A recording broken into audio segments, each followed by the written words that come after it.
Hello, everyone. Welcome back to the AAS YouTube channel. And this is the inaugural one of a new series on ebooks. And I'm very happy to have Andrej Prša with us today. Hey, Andrej. How's it going? Hi. Good. I'm doing well today. Super well. Where are you located at? I'm currently lurking just outside of Philadelphia, a little town called Phoenixville, very close to my home university of Villanova. Okay. Phoenixville, was it? It's Phoenixville. It's a tiny little steel town that turns to be one of the hippest towns in Pennsylvania. Well, you're in the right place. So that works well with me because I'm in the much bigger city of Phoenix here in Arizona. So we'll be talking Phoenix level stuff today. So very cool. Very cool. Looks like you have some really lovely family members over your left shoulder there. Yeah, that's true. My three girls, they're 6, 4, and 2. Awesome. Unfortunately, they're not here to make a cameo. They're outside enjoying the 72-degree weather outside of Philadelphia, which is not typical for the early March. Yeah, spring. They left me to struggle through this one by myself. Yeah, equinox is around the corner here. We go through equinox here pretty soon. So we're going to daylight in just a couple of days. Cool. Yeah. Very nice. Very nice. Cool. So Andrej, what do you like to do for research? I'm a computational astrophysicist, which means I thrive when there's a computer in front of me, and I'm desperate when there isn't one. Some would call it addiction. I'd call it passion. Yeah, pretty much. Yeah. Well, I speak your language there, so okay. Yeah. So, yeah, my biggest passion are binary stars, and the reason for that is, as I imagine most of the audience knows, they're in a majority. So about 60% of sun-like stars are in binaries in multiple systems. And it turns out that if we're lucky enough that we have them eclipsing, the immediate outcome of that is that we can get the fundamental parameters, so masses, radii, luminosities, temperature, stuff like that, if we have reasonable observations. So that's what drew me, that I get to calibrate all of astrophysics. It's just too cool to pass. Oh, that is an awesome, scary responsibility to yeah, it's all of astrophysics. Quite so, yeah. But it's true. Very cool. All right. So that is going to bring us to this really lovely ebook, which actually was, I believe, the second ebook that was ever published. And naturally, I'm not on the right page. My bad. Okay. Modeling and analysis of eclipsing binary stars on Andrej. Take us away. All right, thank you. Well, first, thank you for this opportunity. It's awesome to be a guinea pig. I always wanted to see how my children feel when we try stuff out on them. So maybe as an intro, let me try to explain why I chose an ebook instead of a regular book, even though obviously I have to show that it comes as a regular book as well. The reason why is we do a whole lot of simulations, and my thought was, how do I convey what I'd like to say to the audience, not just through flipping pages, but through the ability to play animations. And even if you have a hard copy of the book, obviously, you can access all the animations. I'm a huge proponent in open and free software. Whatever my research group and I do, we immediately release it to the public in its entirety. Now, the code that I work exists out there, and the moment it's on my computer, it's the moment it's everywhere. It's in the wild, for good or for bad, right? For good. But I do believe that open science is the only way to go and to do science properly. And this was the motivation behind this book. So I've been working on binaries for 2 decades now, essentially since my undergrad days, and I could not shake them off. That's how interesting they are to me. And during that time, I wrote a piece of modeling code called Phoebe. Now, let me first explain about the name, because I get asked this a lot. Why did I name the code Phoebe? Because Phoebe stands for a somewhat awkward acronym. It stands for Physics of Eclipsing Binaries. Mm-hmm. The true reason is that when I wanted to name our daughter Phoebe, I got a very strong veto. So I decided, well, damn it, I'm still gonna call something Phoebe, and so there it is. That's where the name comes from, and it grew to be a very, very complex piece of code. You can imagine 2 decades of work on it. It was very complex, and in this whole spirit of being as free and transparent to advanced science, I figured that every thought that went into building this code, that obviously is standing on the shoulders of giants, that I immediately have to stress. I felt that there's a whole lot of really good literature out there, especially in peer-reviewed journals, that was kind of scattered. And my hope was that I'd try to aggregate all that information into one place where someone who wants to get into the field would not need to rediscover everything step by step, but to essentially get an intro of how Phoebe works. And given that Phoebe had become, at least I'd like to pretend, one of the standards in eclipsing binary modeling, it's kind of a jumping board into the field that may help those theoretically inclined to get a good footing.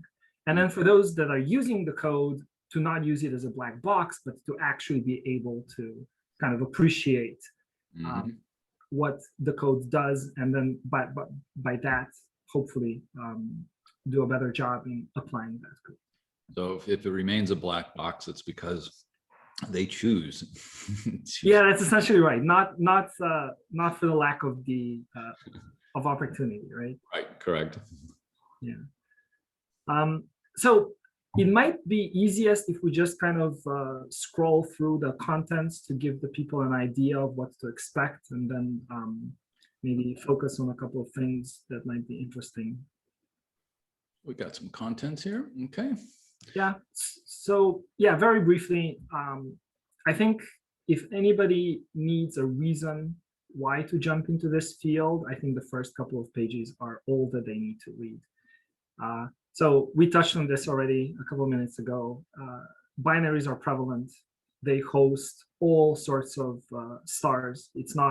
They're not discriminative, right? There's no discrimination in binaries. They host anything from main sequence stars to giants to dwarfs to black holes, gravitational waves, you name it. It's all binaries, right? So the fact that we can observe them, and from those observations that we can actually figure out what the underlying model is, we can pinpoint the masses and the radii to better than 1%. Mm-hmm. Now, if you just linger on that point, better than 1% to get the masses and the radii, this is exclusive. This is really exclusive. Yeah, parallaxes will get you there, interferometry will get you there, but only for a handful of nearby objects, right? And as soon as you go far to other galaxies and so on, you're really constrained. And binaries don't care about how far away they are. For as long as you see them, you'll be able to model them. Mm-hmm. And that's why I argue that this is one of the most consequential fields in astronomy. So yeah, that's essentially the gist of the introduction is what I just said. And then I try to explain how exactly we observe them. This is people are familiar, obviously, with photometry and radial velocities, but here I try to take a step further and explain some of the intricate details that make our jobs a tiny little bit more difficult. So we try to look at how properly to time keep data, in a sense that timestamp is important. It really matters if you're in a barycentric reference system or heliocentric, or whatever you decide to do. So I try to dispel some of the myths that that's irrelevant. It is very relevant, at least for our purposes. And then just cover the basics of photometry, spectroscopy, talk about some of the finer stuff like Doppler tomography, where if you have a high enough resolving power, you get to figure out what the prominences on the stars are. You can actually map, different spots or surface activity of any sort. It's very cool. Yeah. And then everything else just mentioning essentially what people are using in our field to get there. Let me just ask, since it's Sure. a topic of the day, and maybe you cover it later in advanced topics or something, but certainly gravitational waves from binaries and the distortions of the individual stars will give a quadrupole moment, etc. And so I would imagine these days, at least people are beginning to look at what the signal or background signal might be from GW and True. binaries. Yeah, our binaries unfortunately are too light for them for the most part. It just gives a future target for the sensitivities. Yeah, just wait a couple of million years and well. yeah, for the most part, obviously, we're focusing on the optical signals. So most of our targets are nice and bright. We don't struggle with photon deficiency for the most part. Yeah. Okay. Very cool. And as cool as gravitational waves are, black holes are not that easy to see when they coalesce in anything but gravitational waves. Optical counterparts are difficult to come by, even though obviously multi-messenger astronomy helps there a tremendous deal. Yep. Cool. All right. And then we move into the theory. That's right. Essentially outlining what Newton himself already figured out, only on a slightly more advanced level. So we pretend that our stars are reasonably simple.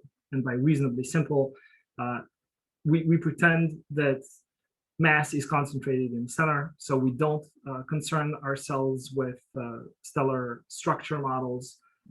We assume that the envelope that we're actually observing is massless. So we kind of follow the Roche methodology, but we tack on a whole bunch of stuff. And in order to tack on all those things, we obviously have to make sure that all the laws of physics are still properly accounted for. So in this section, I kind of go through the theoretical details of how we do that, and then tack on all things like eccentric systems, asynchronous motion, which means that a star spins faster than it revolves around the mutual center of mass, tilt of the rotation with respect to the orbital plane, stuff like that. So you can imagine that equations for that get a little bit messy, yes. But phenomenologically, it's actually not too difficult. And then we do see them in our observables, which gives us a purpose to try to model that. Yep. And that's kind of the gist of this section to explain the details, and maybe later on we can look at a couple of quick examples of what might be interesting.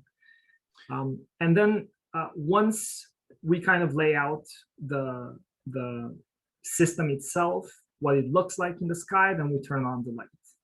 And once we turn on the light, then first we should kind of talk about the basics of radiation, which is incredibly elusive to fully understand.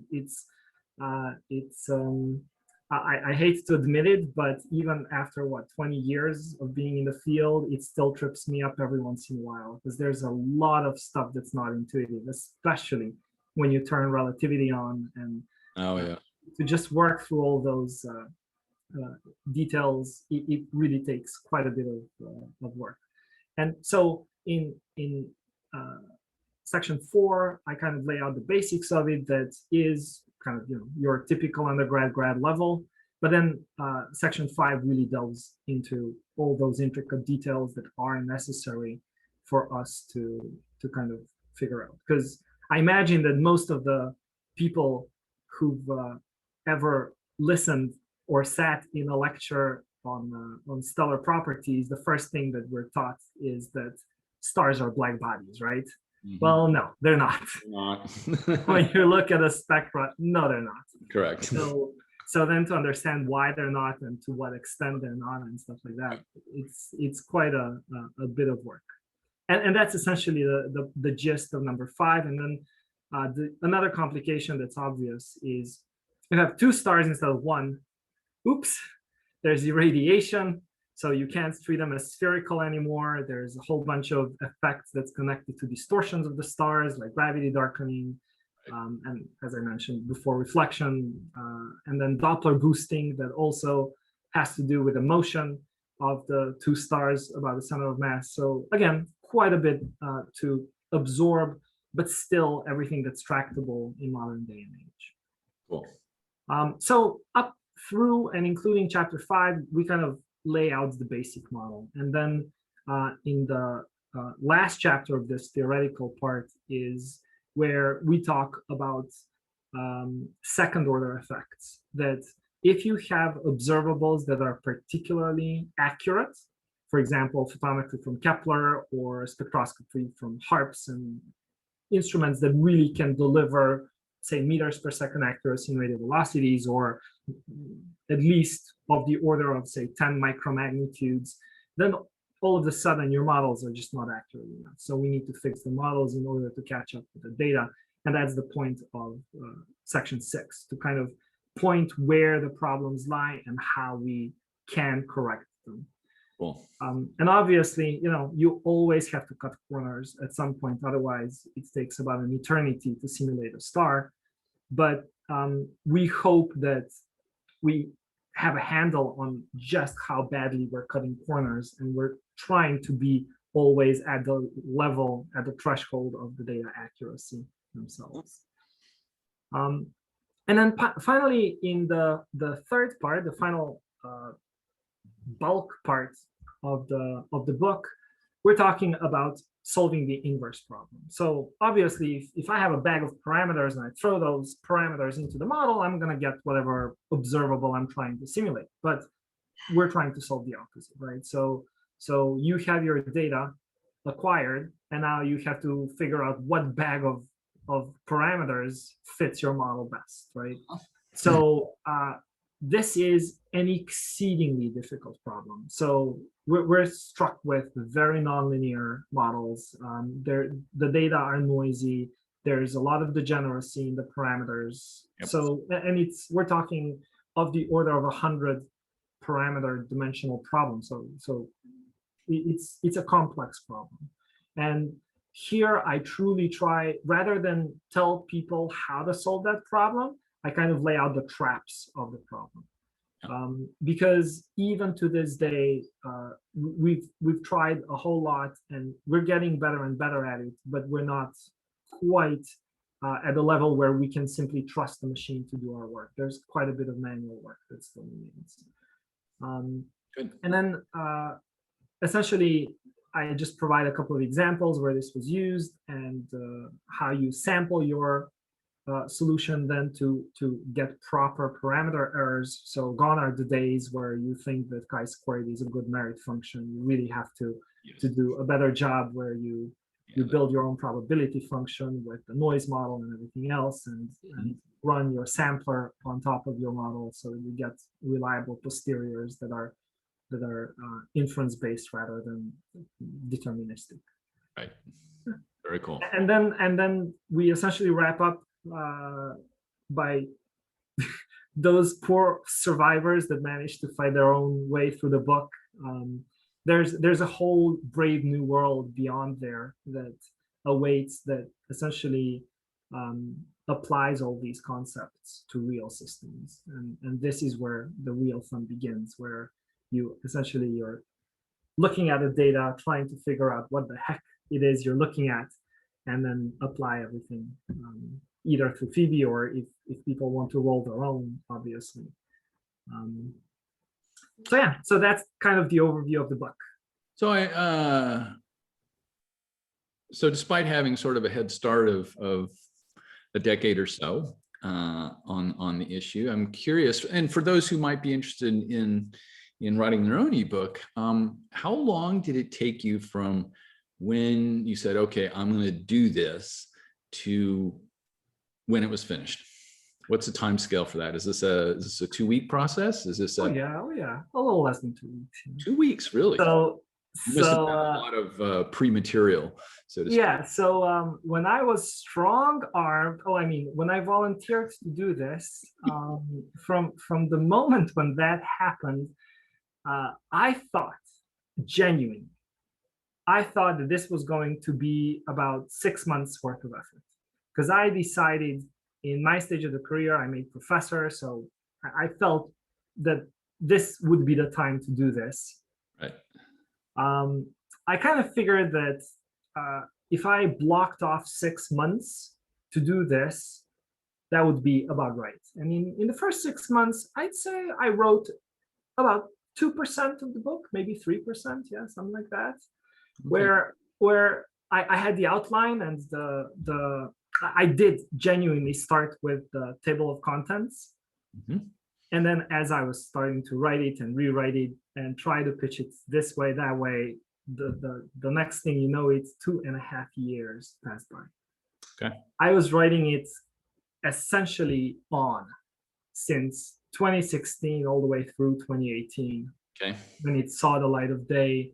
It took me about 2.5 years, even I'd say, to see it to fruition. Cool. And at this point, I really have to hand it to the IOP people. They were both very patient with me for explaining where I stand, but also their editorial help was quite something. It's a level of support that I've not witnessed elsewhere. So cool. It was an extremely rewarding experience in the end. Good. That's good to know. Any particular topics you would like to hit on as highlights? Well, let me pass the ball back into your court. Is there anything that you found interesting out of all of this that you'd like to discuss? Yes. Maybe it's just me. But okay, I sort of gravitated to sort of the inverse problem. So this is where the rubber meets the road, right? You'll have theory, you'll have observations, and now you want to do something with it. And maybe it's just where I'm at, but this is sort of where I gravitated to. So why don't we go ahead down to section 8? Let's go down the slide there. 6. Modeling considerations, the numerical model. Nice meshes, one might add. And that's a whole technology in and of itself. It is insane. It's pretty wild. See, look at that. Amazing. And once you get all this technology and all this physics together, and now you're actually going to try and do the astronomy that you would like to do, or you set out to do in the beginning to influence all of astronomy, we've got the inverse. So if you just want to hit some points in here about what the problem is, you must have a cost function, and then the ways that one can approach that cost function. Right. So maybe the easiest way to start is with the last sentence of the second paragraph that I just gleaned in here. The right combination of the wrong parameters can be perfect, right? So if you hit the right combination of the wrong parameters, you can be in a whole lot of trouble. The fit can look perfect, but obviously the solution will be garbage. So you kind of, yeah. So you kind of have to figure out that that's happening, and this is what the deal is. So this is something that everybody knows. It's called degeneracy, and you need to work your way around degeneracy to try to figure it out. Now, if you scroll, let's look at figures. I think that might be easier. Just find a figure somewhere there instead of equations. That's always easier. Let's find the first. There's got to be a figure in there somewhere. Okay, simplex. All right, fair enough. So let's talk about this for just a second. The idea is that you need to hone in on the part of the parameter space that contains your solution. And the idea is you are dealing with a large dimensional parameter space. But typically, when you have data that allow it, you're going to be working in, say, 20 to 30 dimensional parameter space. And the idea is to find your initial point where the data will be fit reasonably well, and you do not ask a question as of yet, is that your solution? You just have to get close enough that the fit that you're having is reasonable. So what you're seeing here is one such approach. You're using Melder and Mead's simplex method, where The great thing about that is that that particular method is both deterministic and derivative-less, which means that you can diverge. So you just have to take the simplex, this structure in n-dimensional space large enough so that with these contractions, it kind of hones in on the local part of the parameter space that contains one of the local minima at least. Mm-hmm. And once you have that local minimum, once you are close enough, the idea is that then you do not try to use minimizers anymore, but offload that work to the samplers. Now, why you want to do that is because you need parameters to be able to kind of dance around and explore the topology of the parameter space that is particularly nasty. Because of all these degeneracies and nonlinearity that are inherent to the problem, you essentially need to allow all these little parameter walkers, we call them, as they go around to explore that parameter space.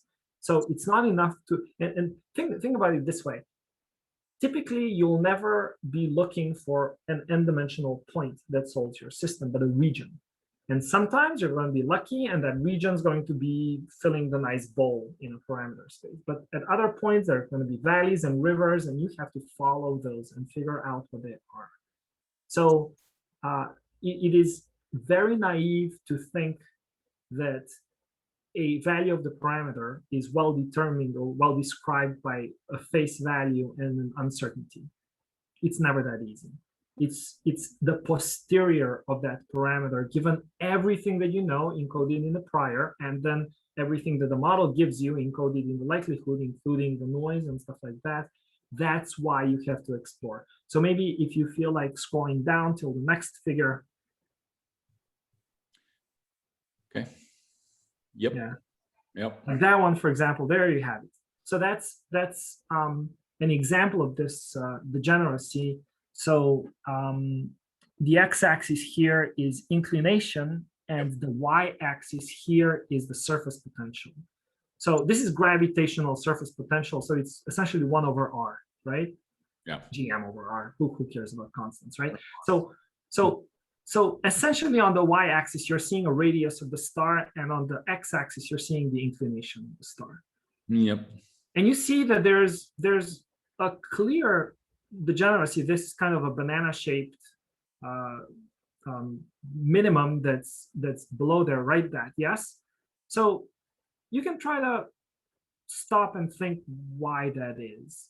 And you immediately realize, so you're looking at a star system, and if I made one of the stars a little bit bigger and see how the eclipse changes, or if I made it a little bit smaller but tilt the system a little bit, I'm going to get essentially an indistinguishable shape of the eclipse.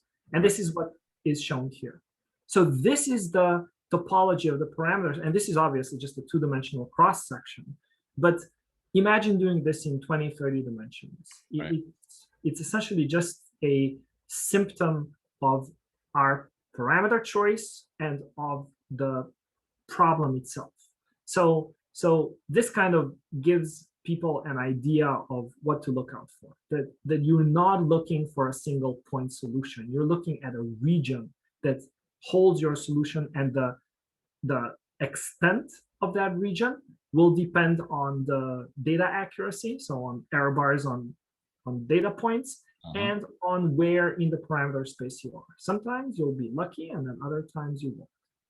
So let me ask two questions at this point. Every time you investigate a new point in this multi-dimensional space, presumably you have to generate a new binary model for those parameters. That's correct. So this puts a premium on the speed at which one can do this, right? If every single model took you 4 days to calculate, you wouldn't get too far.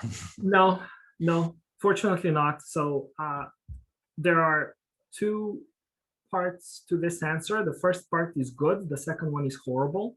The good part is that we are trying to optimize all the calculations as best as we can. And the horrible part is that unfortunately we contribute quite significantly to global warming on the planet because we're running these on supercomputers, on clusters. And we have our own dedicated cluster just for our research group that we're running. It's essentially clocked out. It's running 24/7, calculating precisely this, running MCMC, so Markov chain Monte Carlo, to get posteriors as reliably as possible. And we run out of CPUs before we run out of data to run them on. So what's a typical runtime for a Phoebe model? It depends on a multitude of things, but typically you're looking at a few seconds. Okay. That brackets it.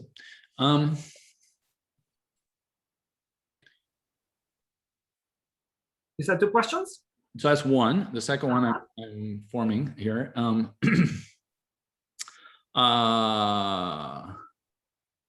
In your general experience, if you had a wish list, if you had a few observations, even just one, that you could reduce the error bars on significantly, which one of the observational parameters would significantly shrink the region of degeneracy? Because obviously nature has chosen one solution. The binary exists. It's doing its thing. So which of the observations sort of drives the region of degeneracies? Or is it the other way around? Is it strictly just a model? There can be actually, so it's the third option. Yeah. Right. If error bars shrunk anymore, I'd quit. Because it's insane. It's already we're dipping so low into the noise that it's becoming increasingly difficult to implement, understand, let alone implement the physics that contributes at that level. Okay. It's just, I mean, my mind certainly doesn't have the capacity of thinking through every single conceivable thing that can play a role at that level. So if we had accuracy that's even further improved, I'm going to do biology. I hear the amazing things in biology. It's a good field. It's a good field. Yeah, I've been hearing. Yeah. But so to really answer your question, for me personally, the most meritorious is lengthening of the baseline, of the temporal baseline. Okay. So instead of beating down the accuracy per point, what I would like is years upon years upon years of continuous data. Right. And that's why I have a huge crush on Kepler and TESS and Plato once it flies and so on. Yep. Yeah. Those are things that keep me up at night. Those are, thinking that eventually, for example, right now we're working on a couple of stars that Kepler first observed and TESS is now observing. And to have that power of long temporal baseline, that is, I think, what will turn the next stone for us. Okay. Especially if we have pulsations in those stars, because astroseismology is an emerging field where, again, this is something that I am so deeply interested in to finally understand the inner structure of stars through astroseismology. It's just mind-blowing. Yep. Very cool. Awesome. Well, thank you for walking a little bit through that section. That was really great. Sure. And I think this is my personal opinion is this is going to be a standard in the field for a while. And speaking of standards in fields, standards change over time, paradigms change, new observations come in, Plato goes up. So if you could look in your crystal ball over the next 5 years, where does the field go? What should we look forward to? And let me ask you, are you ready to invest another 2.5 years in version 2 of this book? Ooh, that's a good question. I actually, I think this was one of the best challenges of my professional career to have written this book, because it formed a foundation where instead of having to keep all of this in my head, I can forget it, all of it, immediately. I don't have to know anything because it's right in here. So that means that whatever I learn, I can just put into the book, the book version that exists on my computer, and then forget it until I need it. So this is what's been happening. I've been putting all of the material as I think through things and work with my research group on things. I just dump it right in there. Very and good. then thinking maybe 75 years in the future, when this is all actual, you know, maybe there will be a version 2.0 of the book. Okay.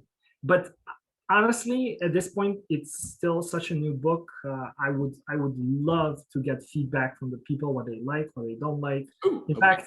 fact, if you look here, I promise people somewhere in the introduction that I'm not sure if I'll be able to find it right away, but I promise people that I've made mistakes. Oh, well, that's honest of you. Yeah, because, you know, Things happen. That's absolutely. Yeah. there we go. In the book, I inevitably self-plagiarize. So, there you go. Yeah. So So feel in free there to- somewhere, I even admit that that there are bound to be inaccuracies, if not outright. outright falsehoods. Yep. So trying to fix those, that would be nice. So there you go, people. So feel free to reach out to Andrej and give him some feedback on the book, and particularly if you're using it in the class. You know, what works in the classroom, what doesn't work in the classroom, you know, and even on the software side of things, what things might you find useful that would be good for teaching in the classroom. So the pedagogical aspects of using the software in the classroom, and then also, of course, on the research side of the house. Both those play, and I think probably the ebook can make contributions in both of those. So if you've got some stuff, go ahead and reach out to Andrej. It'll be really Yeah, I would absolutely love to hear it. Yeah, cool. Andrej, I want to thank you so much for being the guinea pig on this opening ebook video. So thank you very much.